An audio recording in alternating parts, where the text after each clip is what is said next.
Alright, ladies and gentlemen, these cars are hard to talk over. We have arrived for round 9 of the ARC Indycar Championship. My god, they're loud.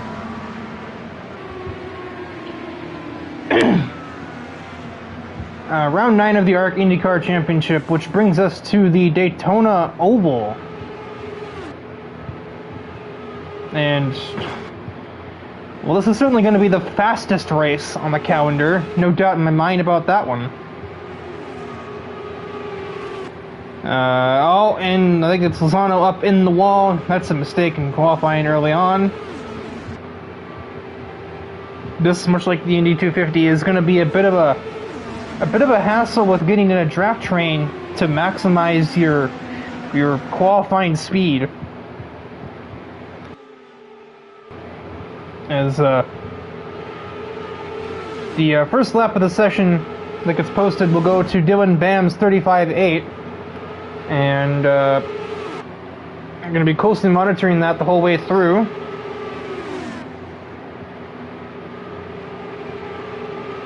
As drivers are shuffling in and out. We've got Ramirez and Bam working in this little train here with Scarborough and somebody else. This Scarborough's up in the wall.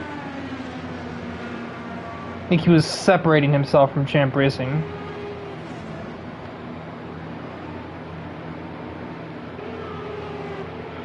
Currently it is a Champ Racing 1-2-3 with Dylan Bam, Luis Ramirez, and Jamie Wright all in the top 3, followed by Jake Scarborough. That is the wrong button. Fat fingers much. Connor Hannick is the one working with Jamie Wright at the moment. Kind of an unlikely duo, if I'm honest. This isn't really a group that I saw working together, but they're both having to slow down as there is a big spin up ahead, and Connor Hannick gets a piece of whatever car that is.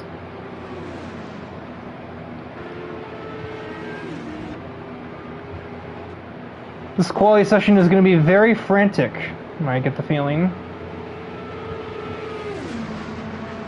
Jurgensmeyer working with, I believe that is Travis in the 9 this week. No, that's not Travis. That's, okay, no, it is not Travis. Who is that 9 car? Oh, it's Jackson Tate. No, that's the 15. I'm blind.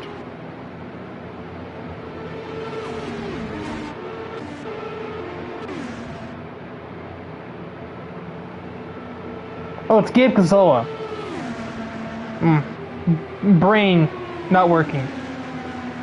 Oh, he's up by nothing. Great.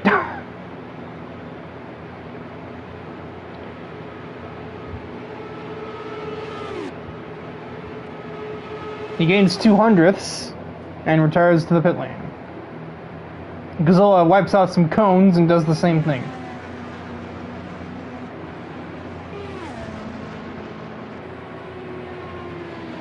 The only new inclusion to this race who has not made many starts is Hunter Smith appears in the 4 car.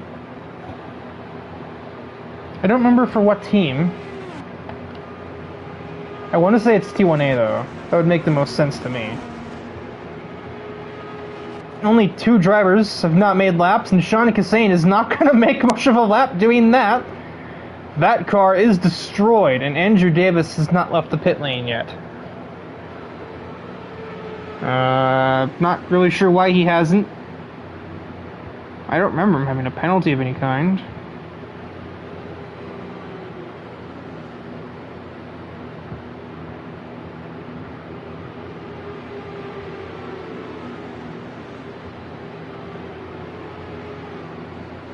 Okay, yeah, no, he doesn't. He doesn't have a penalty, so he's just electing to start in the back, I suppose.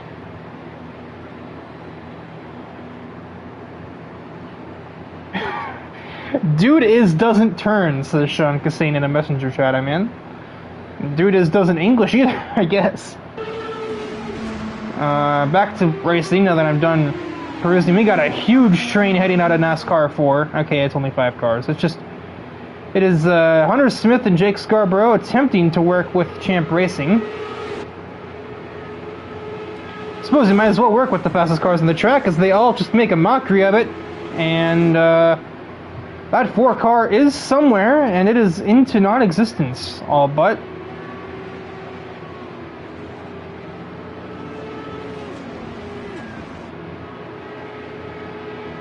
And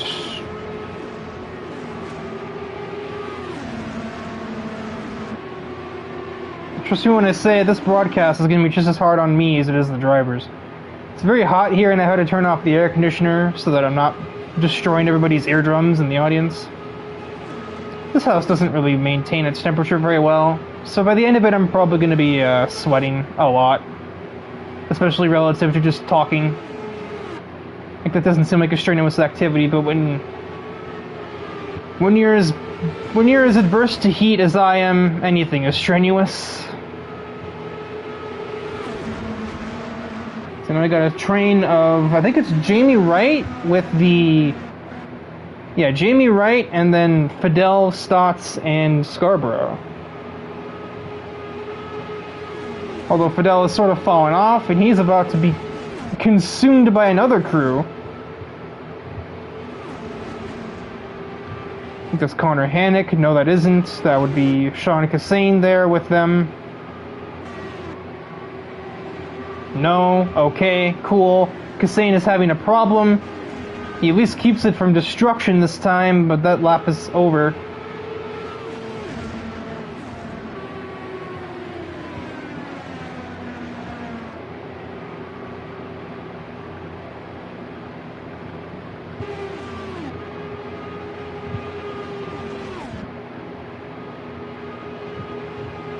Other cars have gone in and out of the pits. This train is really spread out now. It's actually not really much of a train, it's just 2 cars. Nobody's been able to get anywhere near that 35.86 that opened up the session from Dylan Bam. And only he and Luis Ramirez have managed a 35 at all. Hunter Smith, of all people, a part-time oval-only driver, is the only one that's gotten close, pretty much. I guess him and Stotts are close.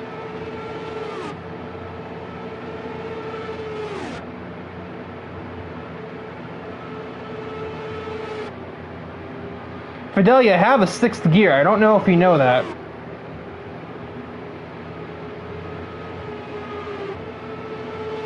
He's getting all but bump drafted by Gabe Cazzola at the moment, but now Gabe will move over, as Fidel still refuses to enter 6th gear.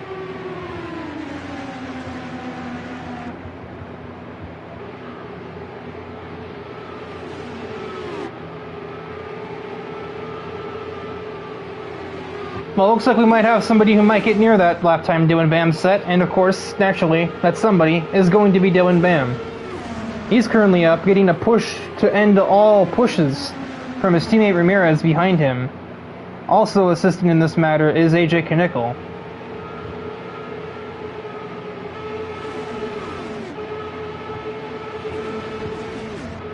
And they're about to make this a 5-car train as they're catching Hannick and Scarborough working together up there. The clock has run out on this section.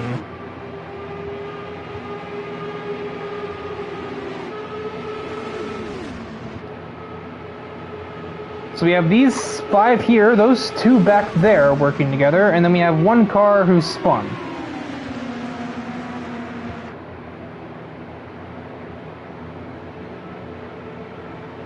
Bam clears the way for his teammates. But it's AJ Knickel that gets a surprise pole following in the wake of the 2 other cars near the front.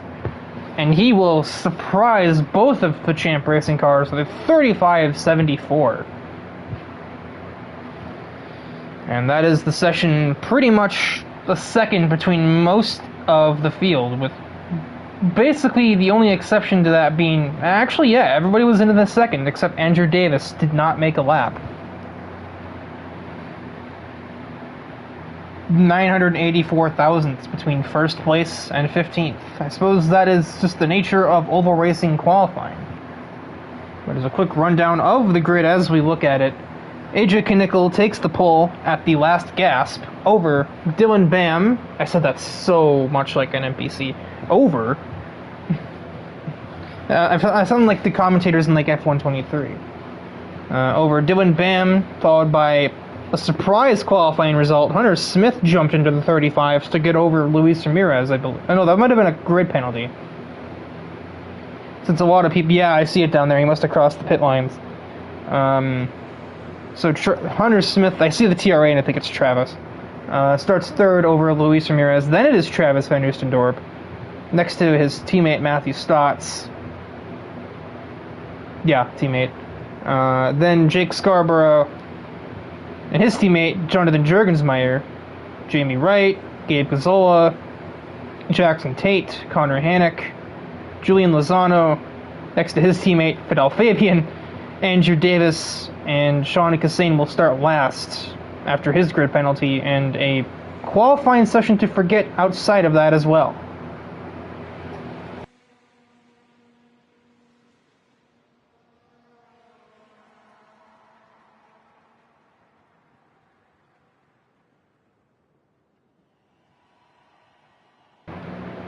As the camera pans out so far, we can literally see where the game world ends. You can just see a white line there that just goes to nowhere.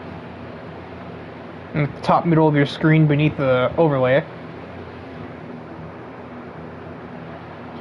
The oval races are the only ones on the season that will have a rolling start. So this will be interesting to watch.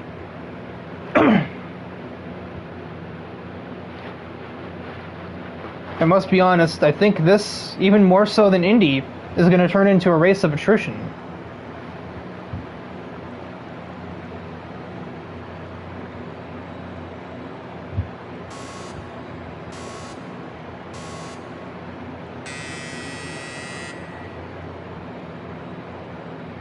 And I think we are going to actually wave off the start here to avoid possible complications, as rolling starts in this game can be a little bad.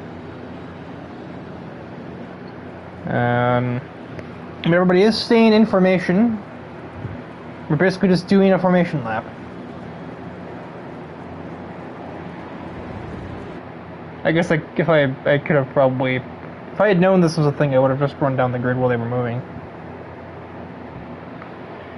I forgot to ask somebody to send me the current point standings, because I still can't look at them. And still get a 404 error if I try to look at the standings on SLP.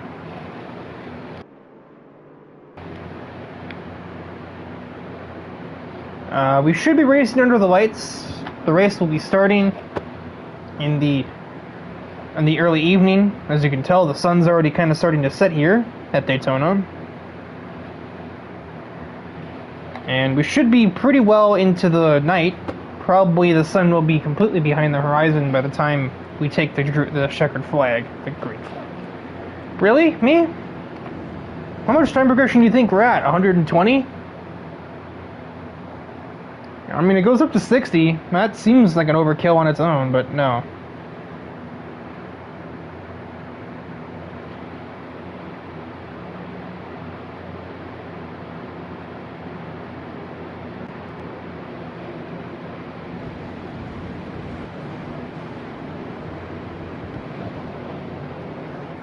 Now, because we have no grid start, the usual suspects that rock the world on the green flag, like Matthew Stotts, Travis Van Oostendorp, the camera's having a meltdown.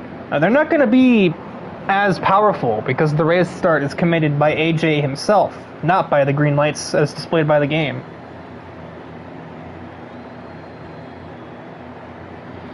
As the camera zooms out to a comedic extent, we slowly meander our way up to the start-finish line. Any second now.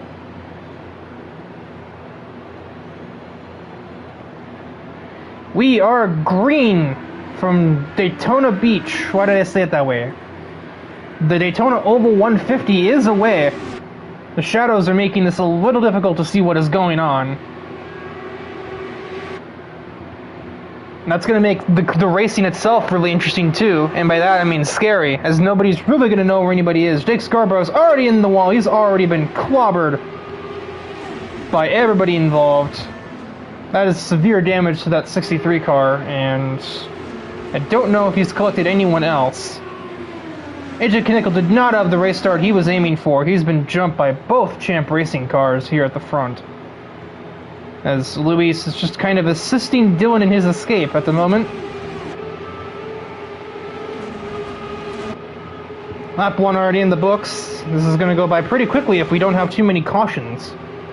If.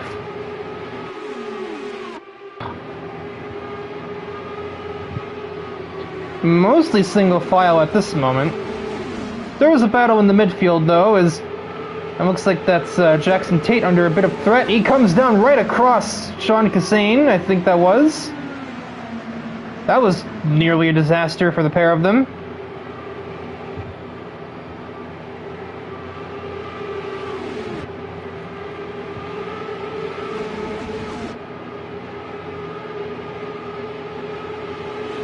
That camera's not helpful at all. I'll go on board with the driver that's currently running the high line right in the middle of the pack. Jamie Wright, who has a bit of a run on Gabe Cazzola, and he is going to take it. So we'll go to not on board camera as he attempts to make a pass. He's not going to get much help up there, but he can maintain momentum. And he seems to have the better setup with the Champ Racing Chevys. So he will clear Gabe. He's going to look for bonus points, as it were, at Hunter Smith. We have a bit of a breakaway at the moment, as the, looks like top 8 have escaped. No, top 9. Julian Lozano is right there. Couldn't see him in the shadow. Top 9 have escaped. And Fidel Fabian is trying to push Sean Cassane back into the front pack, but it probably won't get them too far. Ramirez continues to play tail gunner, but that might come to a close. But they do have more backup on the way, as Jamie Wright is working the outside about as well as anybody ever could. And he might clear Hunter Smith going into one, or going through one. He will not. Hunter Smith, actually he has. Hunter Smith slid up there a little bit and had to concede. So it is Champ Racing 1, 2, 3. They were some of the fastest cars in qualifying, so it only stands to reason that they would be leading the way so dominantly at the moment. And they're starting to get away. Hunter Smith doesn't really have much help from behind. They're not really at his door yet, or doorstep yet, rather. He's kind of clinging on, barely.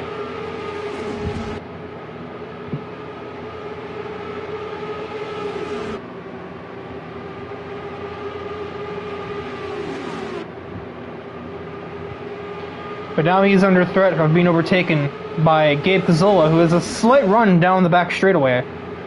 But he will he will not go any further with that. Oh, huge lag spike. That was confusing from Jackson Tate, but it seems to be normalizing.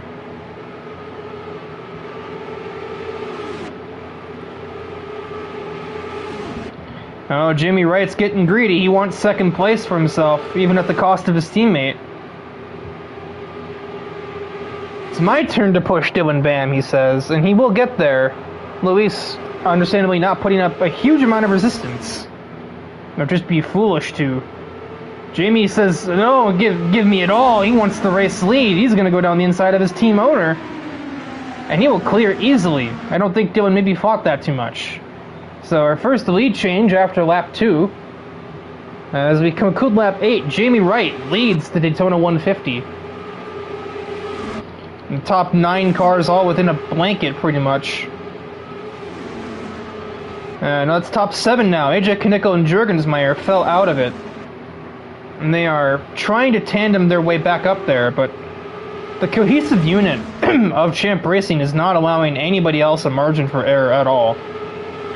Gabe takes a margin, and he gets suddenly blocked by Luis Ramirez, who is somewhere, I can't tell you where. This car is attempting to head off to Hogwarts, and the way he goes, no clue what really happened on his screen, but that car is demolished. And there's one of Champ Racing's three contestants out of commission, at least for now. Probably for a while, because that car is destroyed. Gabe Cazzola is going to take this moment. Champ Racing's down a man. He's actually being pushed by Dylan Bam to the race lead ahead of Jamie Wright. But Jamie's not done that easily, as we know another leg spike back there, but it seems to not be meaning too much at the moment.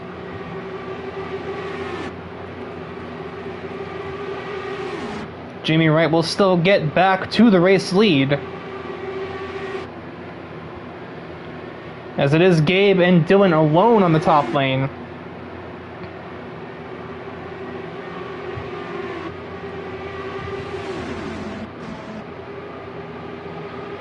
Looks like Jurg and AJ have managed to sneak their way back into the top field.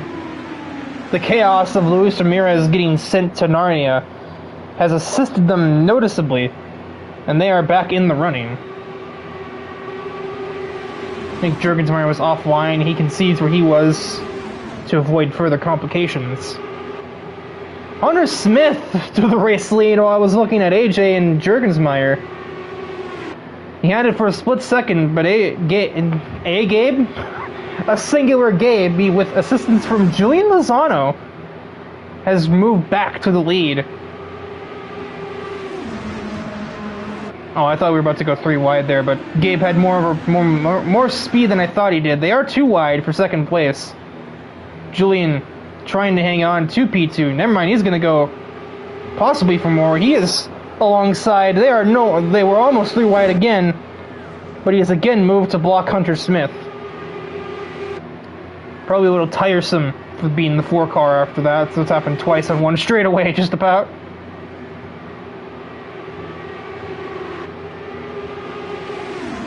That inside lane is 5 cars strong, and Julian Lozano is beginning to question if he's in the right lane. He's not in any lane. He has created absolute disaster.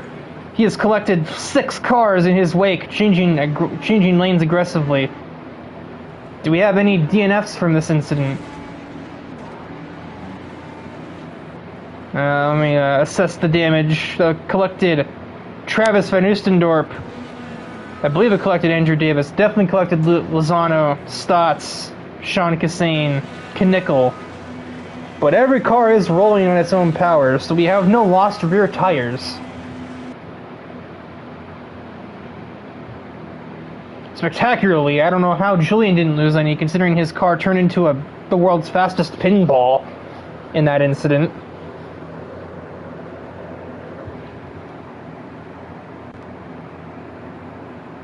It might be possible that we've also turned terminal damage off, mechanical failures off. Maybe it's just performance impacting damage. I didn't look at the race check, and that might have been a thing.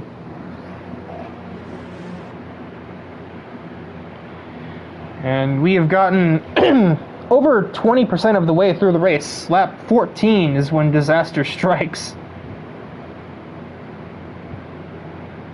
I don't want to look at that.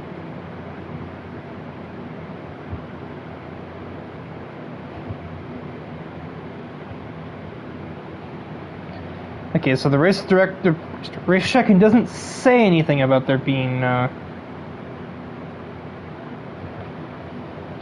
doesn't say anything about the damage model that's being used. So I guess these 5 just got really lucky. Matthew Stotts didn't take the EOL from pitting, which I don't understand because he'd be going back there anyway.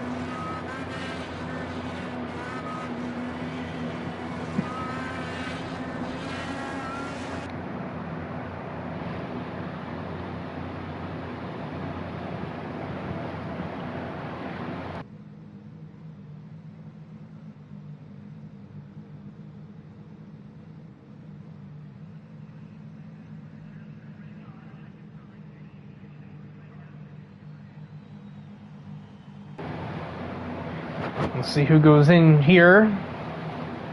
I imagine most people will. We have almost completed a 4th of the race.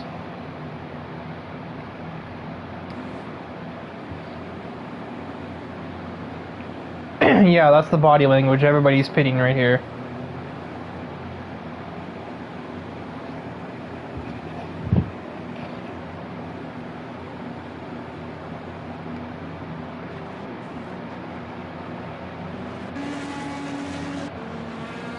As Stotts has almost limped his way back around. So he will be allowed to restart ahead of those four, I believe, and ahead of anybody else who pit on the previous lap for their damage, which I think might also include might have included Sean, I think.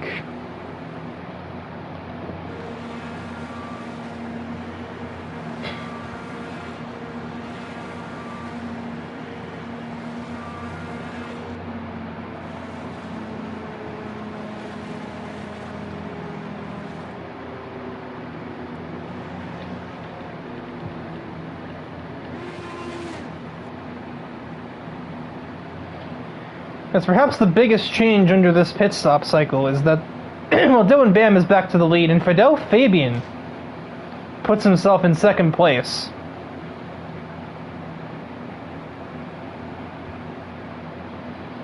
He was not really necessarily the fastest driver in qualifying, that's for sure, but the draft changes all, especially in a race like this. And so Fidel might just find himself in a decent spot going forwards here. Track position can be very crucial, especially if anything happens sort of in the midfield area and splits the pack up like we had on the first green flag run. Hunter Smith is going to the back. I'm not sure why that is. He wasn't, unless he was given an EOL for something I missed.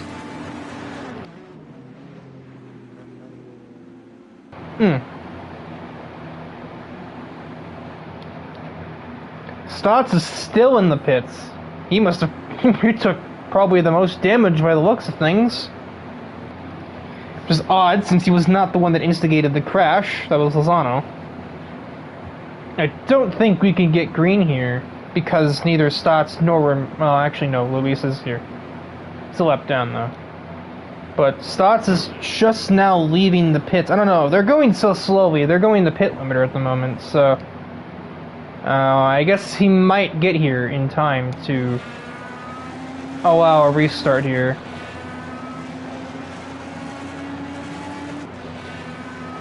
Mind slowing down, Stotts. Overcook it and find yourself in the back of somebody. Lord knows everybody's been there at least once. Just don't let it be today.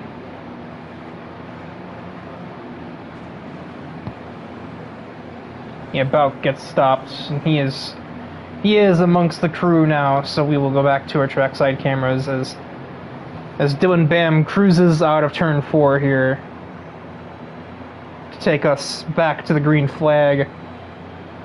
With a quarter of the race distance completed, 37.5 miles behind us. Still 113 more to go, basically.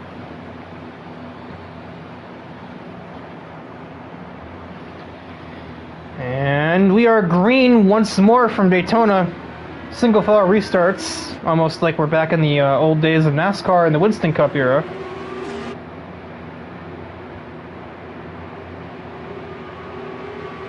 And it's tentative, as it always is when it's a single file restart. Not really much is changing just yet. Thank you, cameras, very cool. You know, literally the whole field is single file, except for Andrew Davis is taken to the apron for unknown reasons. Fidel Fabian is not waiting around forever, though. He's gonna move right into the race lead. I think a bit of ambush tactics maybe on Dylan, combined with a bit of slipstream. And maybe some help from Cazzola behind. But Gabe wants it too. He's gonna go to driver's right. He's going to try and work the outside, but Fidel is going to have, apparently, all the help in the world. And Gabe Cazzola is not going to get much of anything. But it doesn't matter.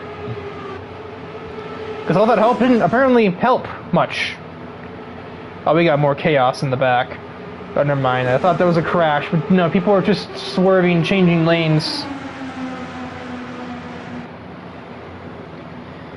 Oh, Kassane is around, and that is a flying Indycar. He goes for a spin cycle, but he has avoided major damage cars. What? Majorly damage to his car. What? Oh, I'm professional, I swear. Oh no. Anyway, he has avoided damage. There we go. Got there in the end. r/English. My first language, I swear. We've got 3 cars. Oh boy. Nearly destruction as Ramirez almost puts Stotts in the outside wall. We have 5 groups of cars. We have the top 4 battling for the lead. Then we have 5th through 9th working together to try and catch back up to them. And then we have, well, this little small band of 4. Lozano's barely hanging on to it. And then Stotts, Hunter Smith, and the lap down Luis Ramirez. As Jake and Kassane are separated from everybody. Sean had his spin. I imagine Jake probably had one of his own. There's a cone flying there, I think.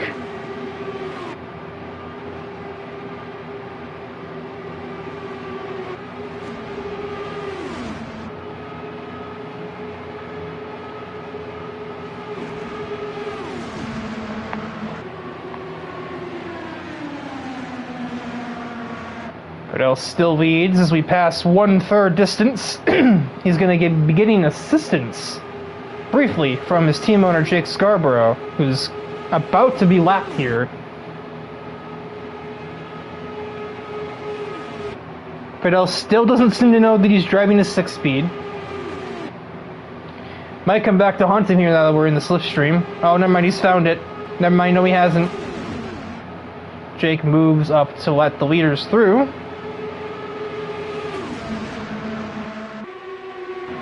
Why did I sound so weird saying that? There will be no picking used here. And Gabe is going to try and use Jake's arrow push to get himself ahead of Dylan and Fidel. Looks like it might be working. He didn't get much from Scarborough, but he got enough to at least edge out Dylan Bam out of turn 2. But he can't come down to complete the move because Dylan is there. As you can see, 5th back to 9th. Trying, as Tate just scares the crap out of me again. Trying desperately to get back up here, but just not working. And the fact that the lead train just got assistance off of Jake's slipstream didn't help matters either. Neither train is really battling for position much. I haven't really looked at the leaderboard too often, but every time I've looked, it's not like anybody's losing or gaining places, so everybody's just kind of content to just kind of exist for the time being. You can't win a race at lap 60 if you're 2 laps down.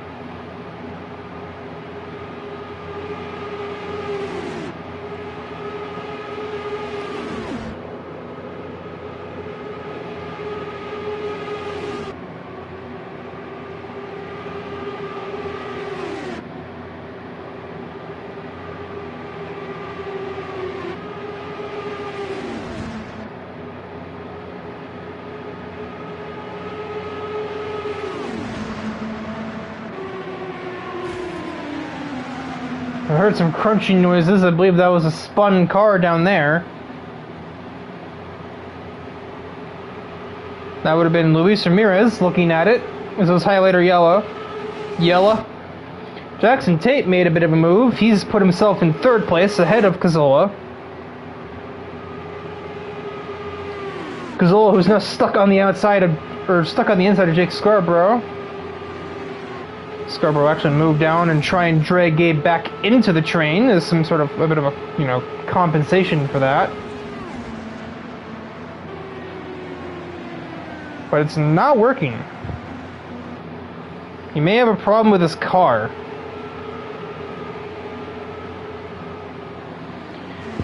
Maybe it's possible that that crunch that crunch noise I heard might have been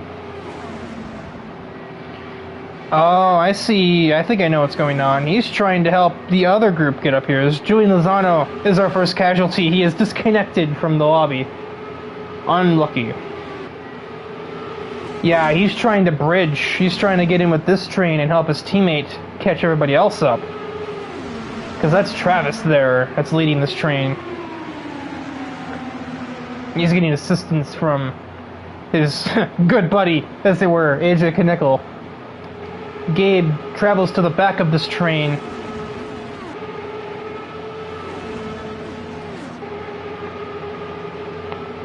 Curious decision. He's not even staying with this train. He just doesn't have speed at all. He's got to have some kind of damage.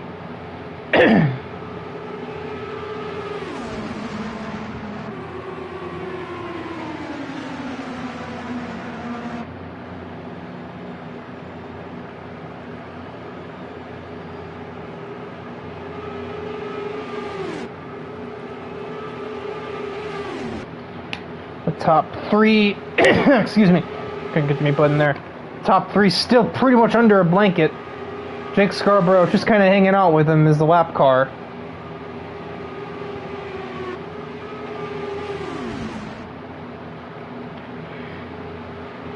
And despite only being a group of three in the lapped car, they're still getting away from the train being led by Van Oostendorp.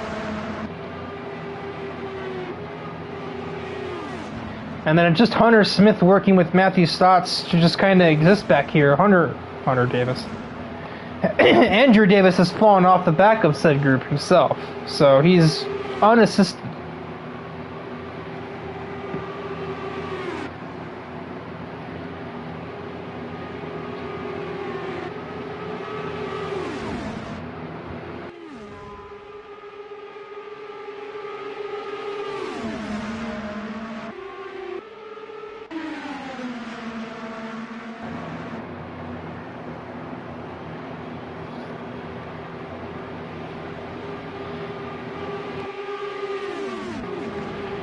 We're actually going to go on board here with the lap down Jake Scarborough to kind of mix things up here as we are about to, well, actually no, the leaders have just passed halfway distance.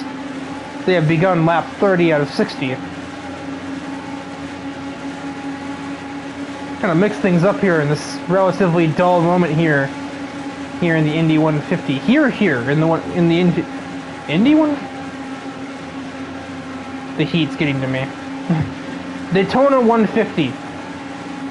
They are lapping Luis Ramirez for what must be like the 4th or 5th time now. I think that's Ramirez up there. Yeah, it is. And this car is still clearly damaged. He's having to put that much steering lock into it just to make it around turn 1.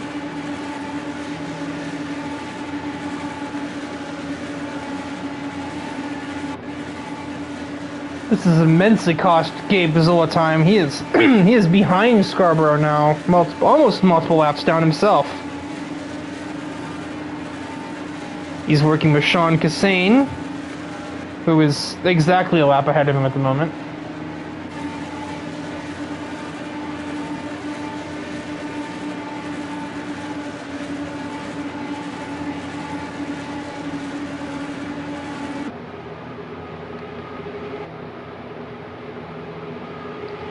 Ramirez is hanging on to the back of this train himself, so perhaps his car wasn't too damaged like it appeared to be. I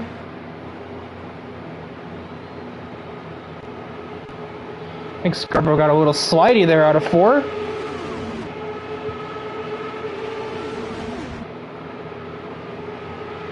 Ramirez does have one of the fastest cars on the track, so I almost wonder if he and Dylan think it'd be possible for him to assist his teammate here, but at the same time, if that's in play, Scarborough's on this train with his teammate Fidel Fabian.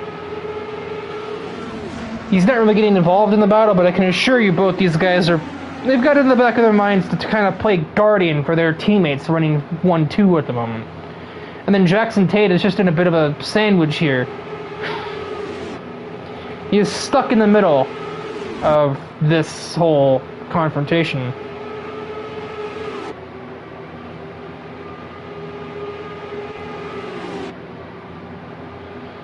Not much of a confrontation, but you get the idea.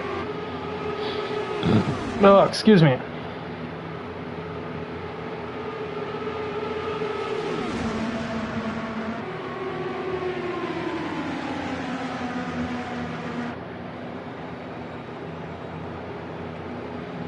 One more thing to factor too, obviously the drivers are not going to be able to make it to the end from here. They refilled their cars at lap 15, and now we are on lap 35.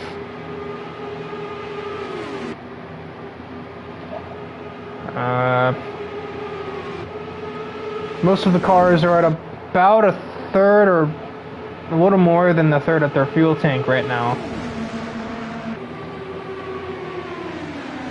But Fabian's using the most fuel since he is leading the way, and he's still got a third left in the tank. So we'll probably see people pitting around lap 40 to make their final stop to go to the end.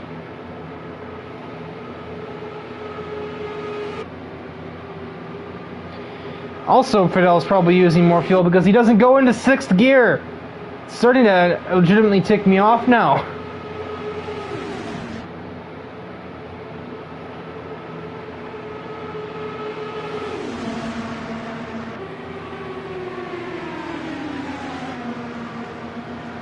His teammates in 6th gear, I'm pretty sure they're all running the same setup. Probably most of those people are running the same setup if you're not Champ Racing or 44R.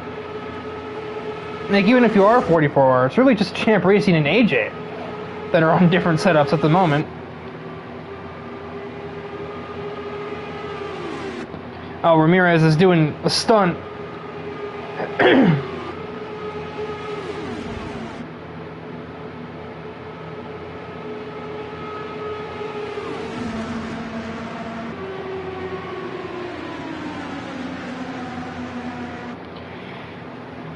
They're starting to spread out a tiny bit. Jackson Tate, he's not really nose to tail like he was a handful of laps ago. Scarborough's right there with him, but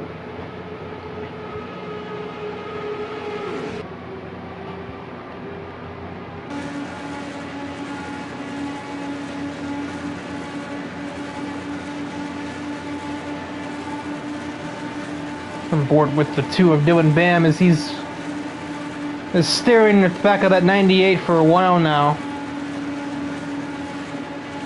Basically for the better part of 20 laps. More than that even. 23 I think now. Just looking at that Napa car.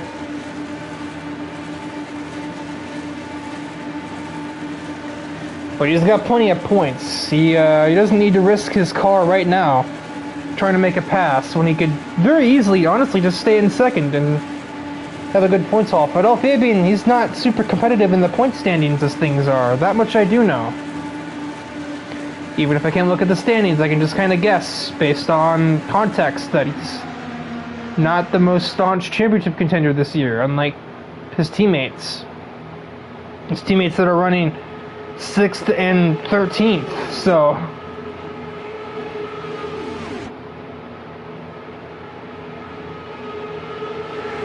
Scarborough is attempting to pass Jackson Tate. Interesting call. He's got ahead of him.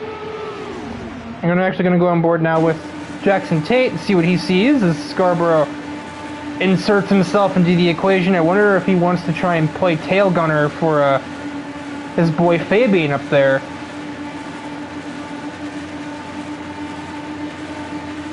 And Tate kind of being like a pseudo Honda alliance, it's just like, yeah, you go do that then. Ramirez is also still kind of around.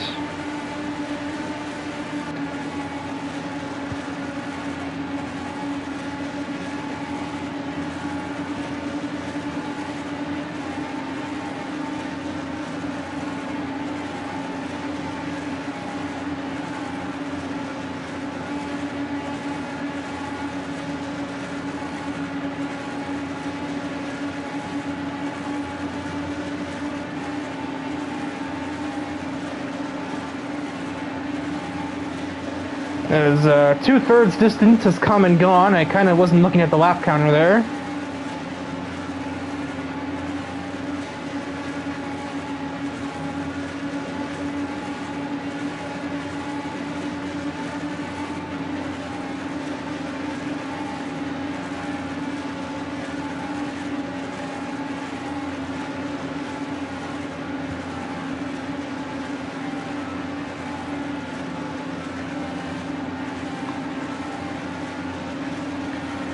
It's pretty obvious. Dylan Bam's had about 30 opportunities to overtake Fidel Fabian, but he's just kind of cruising right now. He's just kind of casually sitting where he is. There is no reason to jeopardize anything, and while that's obviously smart for the driver, it really makes my life harder as the commentator. There's a reason that the old hashtag save the commentator was a thing.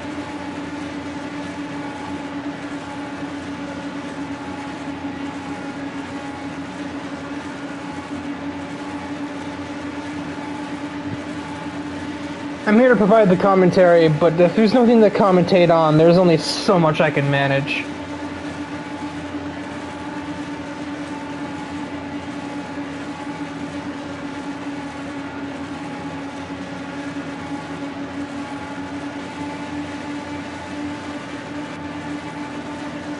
Scarborough's still there behind Dylan, so I'm just like really confused what his plan is.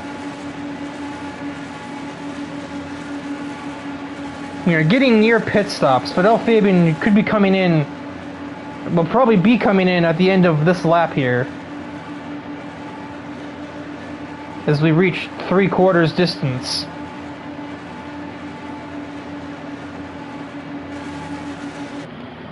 As some drivers are already opting to pit. That's interesting. How is that happening? I'm sure Fidel is already probably letting the rest of this train know that he will be doing the same. You can even see Tate's backing off here. I wonder if Dylan maybe isn't, as we've had a retirement from the race. Couldn't tell you who. Did we all get that stopped? Hunter Smith didn't, I believe. He has a 10-second penalty for reasons. But it looks like everybody else got their car woed down in time to avoid a speeding penalty.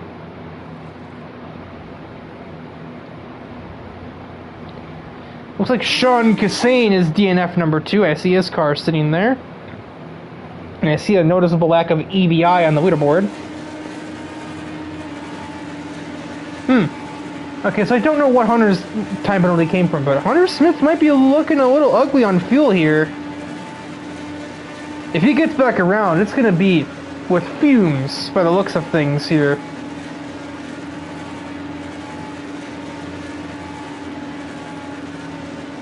And Cassane is out of here. Half a liter left as he gets off the gas. He pits. Matthew Stotts continues onwards. And he will be the last driver to pit in here.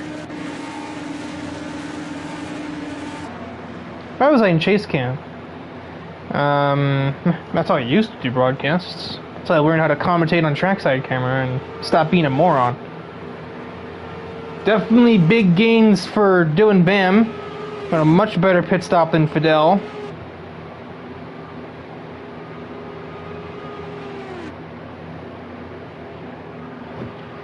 Pit cycle is going to have spread everything out even more than it already was spread out in the first place. So we'll just kind of have to see once everything completely cycles through, once Matthew Stotts completes his stop. But crucially, Scarborough is right there with his teammate.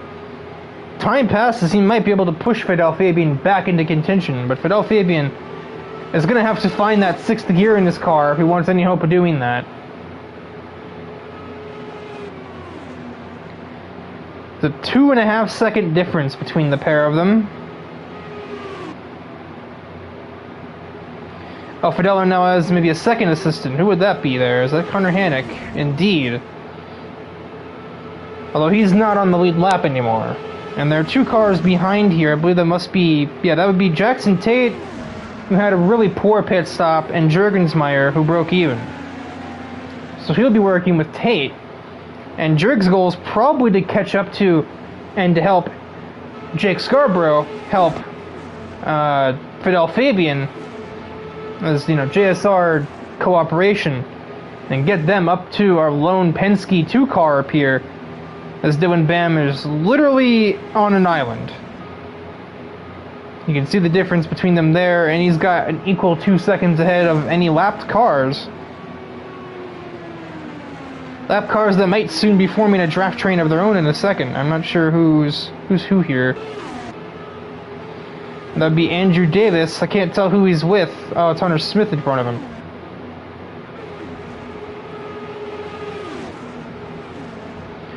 They've decided that Jake will lead the group to drag Fidel to the front rather than push him there. A little easier in an Indycar, I suppose, if you have the faster car.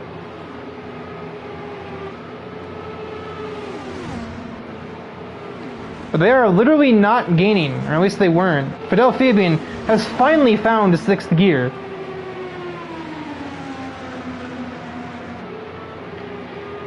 As Dylan Bam will head up to take 10 laps to go here in the Daytona 150. And you can see his competition there in the background. The sun is completely set now. So these last 10 will be under the lights. Juergensmeyer still working with Tate.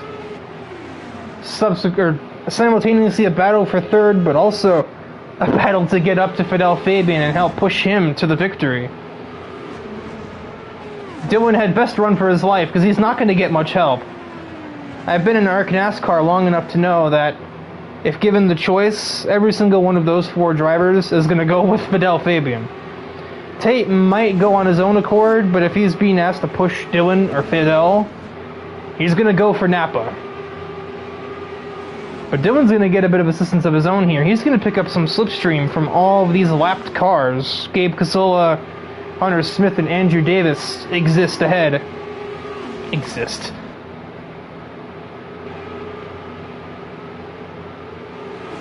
So we'll go on board with the 98 of Fidel Fabian as the laps tick away and Dylan Bam is attempting to negotiate some blue flag cars that'll probably get out of his way.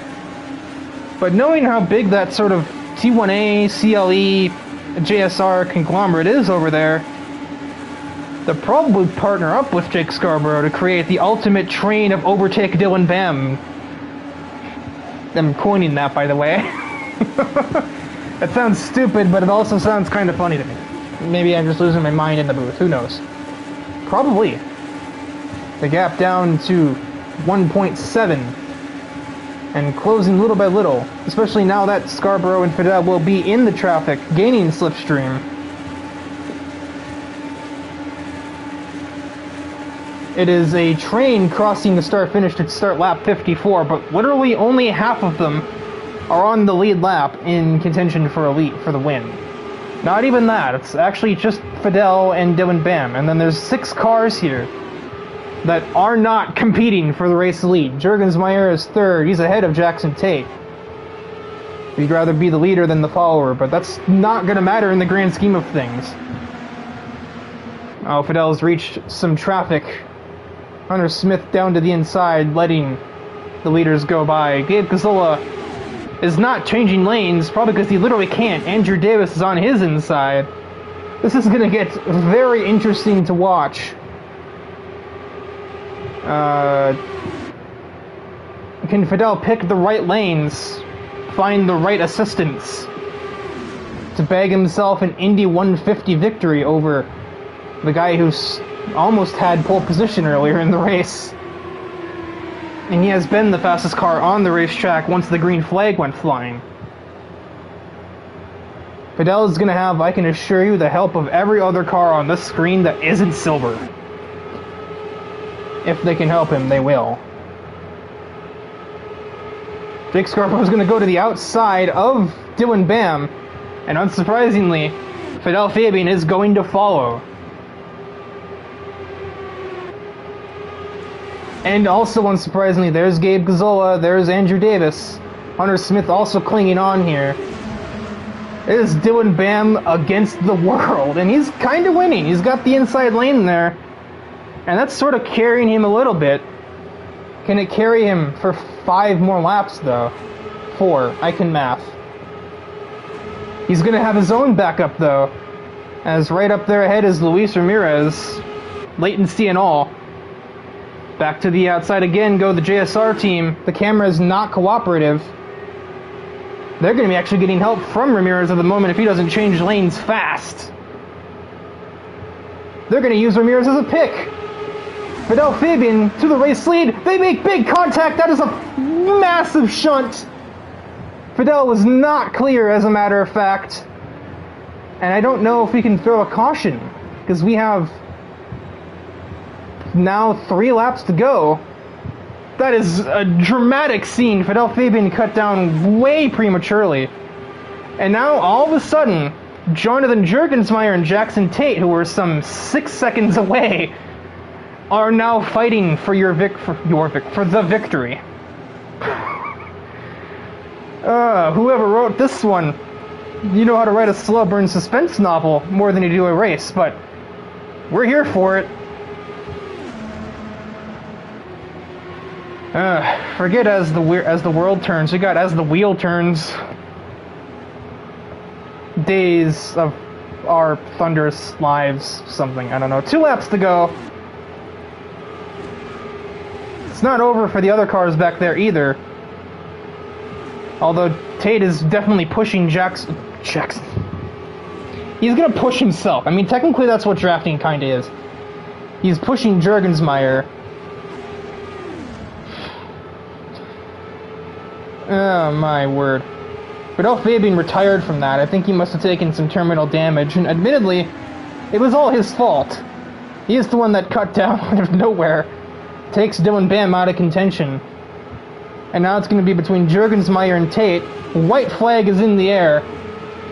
Ramirez, his stricken car, he gets just off the racetrack. Andrew Davis, he goes wide. He's just going to let these two figure it out. It ain't his problem. He's just going to vibe in 11th place. Hunter Smith would be wise to do the same thing, but it might not even matter. He does. And I don't think Jackson Tate can get enough momentum if he tried. And I'm sure he is. But it is not gonna be suffice. Juergensmeyer, oh, he's making some lane changes. Tate gets a wing there, but Juergensmeyer, with a margin of about 300ths, is your Indy Daytona 150 champion. Winner. Words. Thesaurus. Tate was second over... I got thrown off with half the cars. Tate got second over AJ Knickel and then Jamie Wright on track. But he had a penalty, that's what happened. He didn't get disqualified or leave. He got a penalty. I don't know if that penalty will stay. Oh boy. Well, that came out of absolutely nowhere.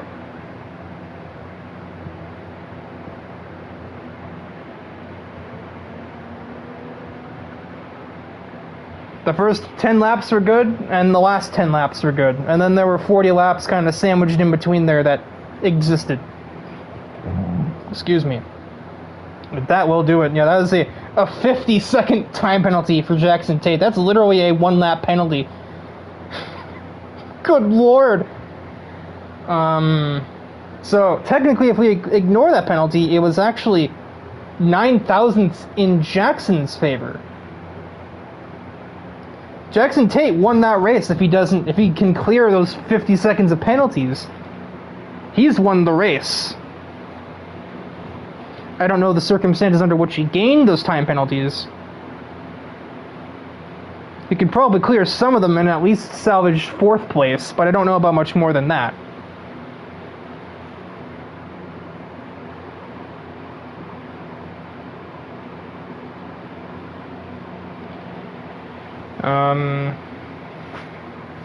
Who do we even interview? Who technically has the podium here? I mean, Juergensmeyer, yeah, if he even comments, because he's not a talkative one.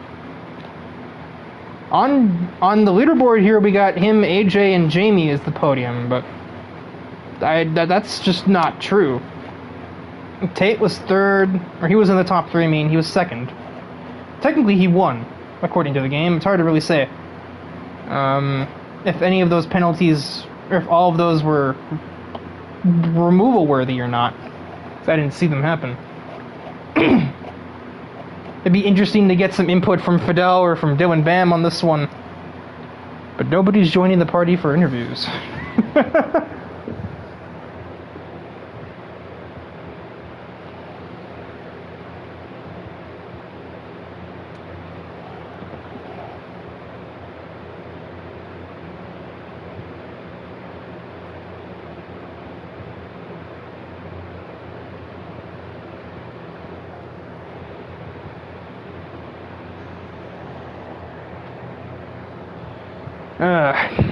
Look for this one. I don't even know who to interview. Like, the only guaranteed podium finisher I know is you. Tate has that lap penalty from things. Jamie Wright's joined. Yeah, I would say, if I had to wager, I'd say the legitimate podium is Jurg, me, Jamie, and, Jurg, me, Jamie in that order. And also would kind of want to get either Dylan or Fidel in for an interview on the incident that just happened there. Yeah, I'll get them in here. And while you do so, I will interview third place Jamie Wright. At a relatively quiet race, I do believe you were kind of in that middle pack for like the first half, and then middle pack for... You're just kind of in the middle, but you were kind of in the right place and survived, you know? I'm saying you know, like you weren't there. Yeah, I led a couple laps at the beginning, and then my car just fell off. I couldn't pass anybody. I could barely keep up. So I probably didn't help catching up any. But, you know, at the end there, everything just happened, and I almost got into all of it. But somehow Yeah, I know a lot of people that probably would have liked to avoid that. It's like, I don't know, there wasn't much to comment on like your strategy throughout the race, because you were just kind of vibing in the middle of the field, and doors opened themselves towards the end when the leaders collided. As for and for second place, AJ Knickel, who took the pole at the literal last possible moment, but didn't hold that lead for too long. What malfunctioned off the race start there, or was it just the champ cars just had way more speed? I wouldn't say anything really malfunctioned. I'd say, well, yeah, I would say something malfunctioned. I went up a click too high on 6th gear. I made a pre-race adjustment, like last ditch thing. I shouldn't have, and yeah, I mean that's where I lost the top end. The car had speed. There were a couple things I probably could have done to remedy it, but like, you know, when you commit to something like that so late, you don't really know what the side effects will be, and that was an unfortunate side effect. It was worth the risk, in my opinion, so I can't be mad. Coming away with second, I would have expected to be around 5th anyway on pace. Behind the champ cars and possibly Travis and Stotts and those guys, they seemed like they were doing really well. I got a really good tow in qualifying, which was like a pole I was not expecting. But yeah, I think as far as results go, this was probably, you know, as a driver you always feel like there's more on the table. Like I probably could have entered the pits a bit better. I probably could have took a little bit less gas. I probably could have been a little less conservative on the pit limiter out of the pit. But, you know, things like that, barring how you always feel about those kinds of things, I think we came away with second, and that was about the best we could have gotten today. Yeah, don't sweat the small stuff too much, especially when it was a 3-second difference between you and our race winner, Jonathan Jurgensmeyer. Being 3 seconds off, having not done those things, was probably better than risking not doing those things, and 10-second speeding penalty, there goes my top 3. Yeah, I mean, that's just it. Like, you gotta push as hard as you can, but the line is so fine when you're on an oval like this. If you know, make some side-to-side contact, get caught up in an accident, and maybe get a little bit more damage than you want, pit road speeding penalty, trap the lap down, like, there's so much that can happen. So, I think, yeah, second is, I'm happy with second. I think it puts us, you know, even more firmly into the top 8, which is what we need, considering how tumultuous this season's been. The last couple of weeks have been pretty okay, minus the running out of gas at Road America. The speed's been there, and we just got to build on this. Yeah, definitely proof of sometimes you get more than you bargain for. But to move on to our race winner, Jurgensmeyer, who benefited from incidents we'll get to later. You know, good old kind of moment of when the walls close in. Were you even prepared to fight Tate for the win there? Or was it just like a, oh shoot, I need to floor it type moment? I mean, I was just sitting in line. I was trying to hold down a podium from AJ and Jamie behind. I knew they were catching, but I mean, they didn't get there. But that's what I was worried about for a while. And I saw they wrecked. Jackson went for a move immediately, and then I realized the situation we're in. And, you know, it was a weird situation because, I mean, you're fighting for a win, but the car behind you has a time penalty, but you don't know if that time penalty is going to stay. So I wanted to be aggressive. I got around them. I got some help getting slipstream from Hunter and Andrew. And eventually that battle for the win didn't matter because Jackson's probably going to get a 10-second penalty for speeding, but I mean, in the moment, you don't really want to think about that stuff, but as law of averages, some of those 50 seconds of penalties are going to stick. And considering the margin of victory was 9 thousandths of a second, it doesn't take much to be enough. So, but yeah, you were there where you were where you had to be. That's half of the key to success at any oval race. It's just being in the right place at the right time and being ready to take advantage of it when you're there. So, JSR victory, although it wasn't the JSR car that I expected to see winning.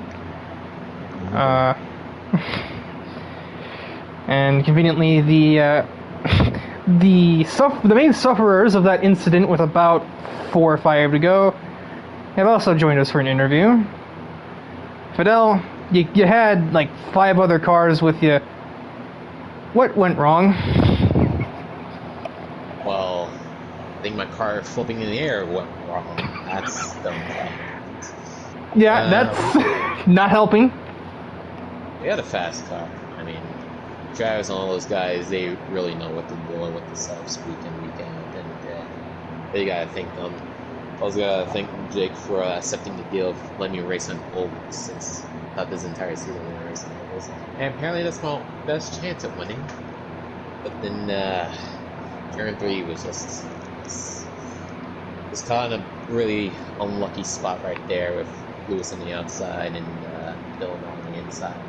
And I'm gonna guess it was just a magnetic glitch on PC2 just. But hopefully next race we can be better and just brush this off as another incident in the past. Yeah, there's always next week is a bit of a ray of sunshine for a lot of people, especially when you had a chance at it this week. And then as for our last interview for today, Mr. Dylan Bam, who led pretty much from the first restart on. What was your view of the situation? Since you were the car on the bottom there, you had the most view of what just happened. Well, honestly, I didn't actually have that good of a view. All I knew was that, we were lapping Luis, and then I was on the bottom, and then suddenly we was, kind of jackknifing Fabian, and then I ended up rolling over, and the car was severely broken. So it's a bit of fog of war from the cockpit of the 2 car. And the replay cameras and such will show the result later, but I guess nobody really knows what truly happened. I think I have a guess from the broadcast, but I'm not gonna air the dirty laundry on that because I can't actually be 100% sure. if what I think did happen actually happened, and it was just Fabian pushing it 3 wide in a place it didn't need to be 3 wide, he could have easily just backed off and followed me through, and then just worked with Jake, and other teammates, so that they wanted to. So I'm sure he wanted to follow him through, but I wish people would start to use their brains more and think 1 or 2 steps ahead rather than just in the heat of the moment doing stuff. So yeah. Well, I mean, I can't be 100% sure of what I saw, or what I thought I saw was the reality, so I'm not gonna